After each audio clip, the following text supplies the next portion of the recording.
Katif for inviting me. I do appreciate the space that we're in.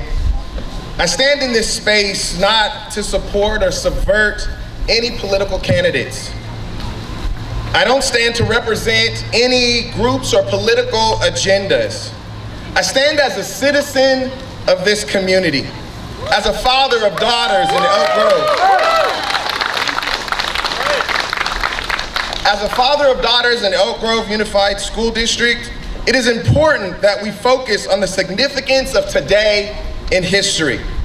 Today marks the anniversary of two huge moments, one of racism and the other of a response to the systemic manifestation of racism. As we stand in the shadow of those events, they give us lessons about how the power of our words. And I want to give context to these events today.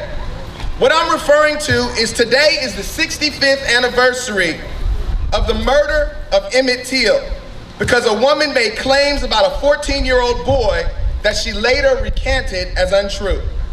And it is also the 57th anniversary of the March on Washington, where Dr. King delivered his iconic "I Have a Dream" speech. These cross-sections of Black and American history point us to the fact that our words matter.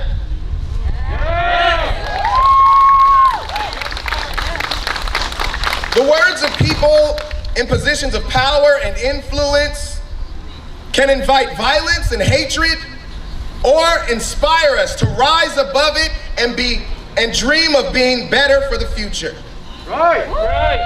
The statements I have seen in social media, television, the print and digital media bring up racial trauma for me as a Black man, and cause me to question how much progress has been made toward Dr. King's dream in our local community, our state, and our national citizenry. Has it really truly been realized?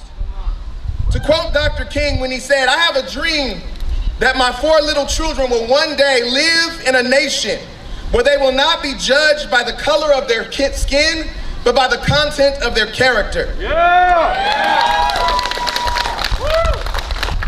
I am saddened to say that as a Black father in 2020, I still have to dream of what Dr. King aspired for a generation ago.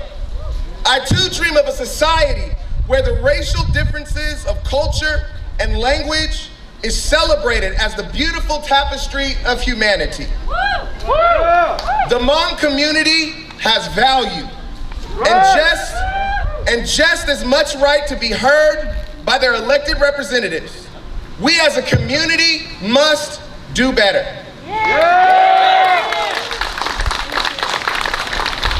So I stand here with those in my community to say, no more. No more will we tolerate the flippant comments on social media directly or indirectly pointed towards making even one person feel othered or marginalized because of their uniqueness. No more will the moral righteousness of our community be smothered under the weight of privilege, claiming that they don't see us until they feel threatened by our children, sisters or brothers, fathers or mothers, jogging in their communities and neighborhoods and sleeping in their own beds. Now is the time to make your stand. What side of history will you stand on? Thank you.